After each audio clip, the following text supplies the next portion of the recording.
अगर भगवान चाहेंगे ना तो तुम्हें सब कुछ मिल जाएगा। अरे भैया, ये लो भैया, कुछ खा लेना। पैसे नहीं चाहिए भैया, कुछ खाने के लिए तो खाने के लिए दे दो। खाने के लिए? खाने के लिए तो कुछ नहीं है भैया, आप ये पैसे रख लो, आपका जो मन करे आप वो इन पैसों से खा लेना।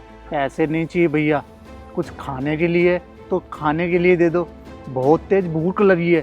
भैया मैं दे तो रहा हूँ पैसे, आप इससे कुछ भी खरीद के खा तो सकते हो। नहीं चाहिए, नहीं चाहिए, जाओ आप। गाड़ी में कुछ पड़ा है क्या? देखती हूँ।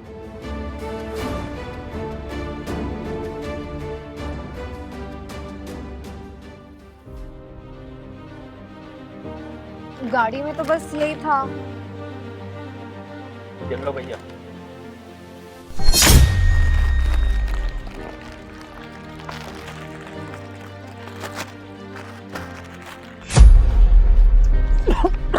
अरे भैया आराम से आराम से।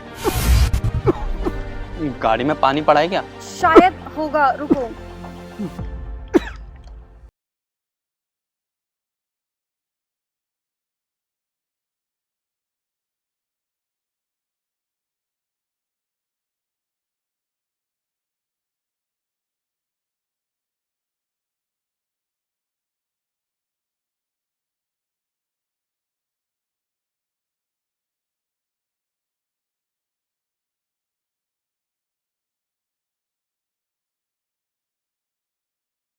खाने के लिए।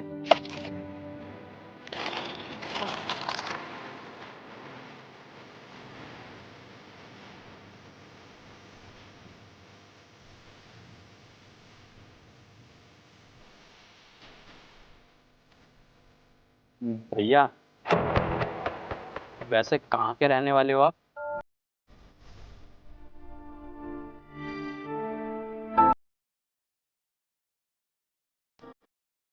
किसके पास आए हो आप यहाँ? किसी के पास नहीं, अकेला रहता हूँ। अकेले रहते हो मतलब?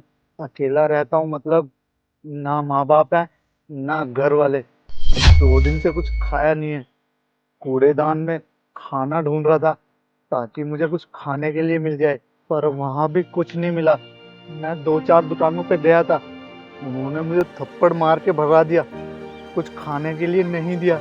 आपको कुछ चाहिए मैं ला के दे दूंगा। कुछ चाहिए आपको? साहब, आपने जैसे मुझे ये खिलाया ना, ये मेरे लिए अमृत समान है। जैसे ये मेरे पेट में गया ना, मुझे बहुत सुकून मिला। आप दोनों मेरे जीवन में ईश्वर बन के आए हो। आपका ये एहसान मैं सच में जिंदगी भर नहीं भूलूंगा। अरे नहीं भैया, ऐसा मत करो आप ये पैसे रख लो ना, आप कुछ लेके खा लेना। नहीं भैया, मुझे पैसे नहीं चाहिए, बस आपने मुझे खाना दे दिया, यही मेरे लिए बहुत है। एक आप ही दोनों हो जो मुझे खाने के लिए पूछ रहे थे, आप मुझे पैसे दे रहे थे। आपने मेरे लिए इतना कुछ किया, यही मेरे लिए बहुत है। अरे भैया आप ये बताइए, आपको और कुछ चाहिए क्या? बताओ, मैं आपकी और क्या मदद कर सकता हूँ। क्या मदद करेंगे आप? किस्मत की ठोकर तो खा चुका हूँ, और क्या मदद करेंगे आप? अरे नहीं नहीं भैया, आपको कोई मदद चाहिए तो आप बताइए। वैसे भी हम 2 ही लोग हैं और पास की सोसाइटी में रहते हैं। आप बताइए आपको कुछ चाहिए तो। कुछ नहीं भैया, कभी यहाँ भीख मांग लेता हूँ तो कभी वहाँ भीख मांग लेता हूँ, और जब मैं नौकरी के लिए किसी के दर पे जाता हूँ तो वो मुझे ठोकरें मारकर भगा देते हैं। अरे भैया, आप इतने अच्छे खासे दिखते हैं तो फिर भीख क्यों मांगते हैं? आप कोई काम भी तो कर सकते हैं। साहब, हर जगह पढ़ाई लिखाई मांगते हैं, और मैं तीसरी तक पढ़ा हुआ हूँ, मुझे कुछ नहीं आता। आपने पढ़ाई लिखाई क्यों नहीं करी भैया? साहब, मेरी ना माँ गुजर रही थी, और बस मेरी माँ गुजरने के बाद मेरे पापा को शराब पीने की लत लग रही थी। जैसे तैसे गांव से यहाँ आया कमाने के लिए, और कुछ थोड़े बहुत पैसे थे मेरे पास जो मैंने जमा कर रखे थे, लेकिन वो भी चोरी हो गए और कुछ नहीं कर पाया मैं। भैया आप कोई छोटी मोटी नौकरी कर लेते, शरीर से इतने अच्छे खासे हैं आप। आपकी शादी हुई है क्या? शादी और मैं, मेरे पास खुद का कोई ठिकाना नहीं है रहने का, भला कौन करेगा मुझसे शादी? अरे भैया कोई ना कोई मिल जाती है आपको। वैसे भी आप इतने अच्छे खासे दिखते हैं, और ना भगवान जब किसी लड़के को भेजते हैं तो उससे पहले उसकी किस्मत में कोई लड़की लिख देते हैं, ठीक है। और ना तुम टेंशन मत लो, कोई ना कोई तो मिल ही जाएगी आपको, इतना मत सोचो। और रही बात जॉब की, वो आप हमारी कंपनी में कर सकते हो, और ना वहाँ आपको रहने के लिए भी मिल जाएगा, और वहाँ खाना भी फ्री में मिलता है कैंटीन में, और पैसे भी आपको मिल जाएंगे। फिर आपको किसी चीज़ की कोई दिक्कत नहीं होगी। साहब, आपने हमारे लिए इतना सोचा, वही बहुत है।